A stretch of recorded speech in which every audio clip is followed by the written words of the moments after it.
Lagu khas daerah Sumatera Selatan kini mulai hilang terkikis oleh zaman, khususnya bagi para pemuda yang lebih dominan menyenangi dan melantunkan lagu-lagu yang bernuansa modern.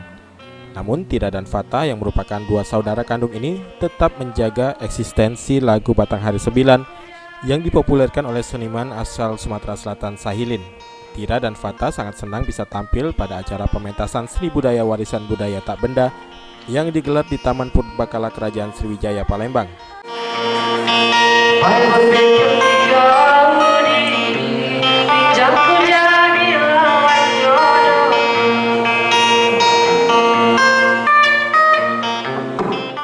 Tira dan Fata mengatakan sangat senang bisa melantunkan lagu khas daerah Sumatera Selatan.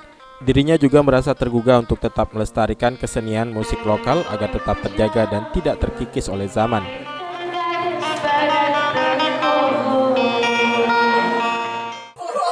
Kami sebagai anak ikut menyampaikan kebudayaan Sumatera Selatan seperti yang tadi namanya Batang Hari 9. Ya, Batang Hari 9. Dalam gelaran seni budaya warisan budaya tak benda Sumatera Selatan ini, kami diunjuk sebagai penerus tampil di sini.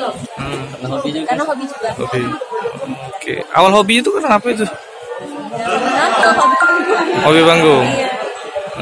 Kalau untuk adik sendiri, karena apa itu awalnya? Untuk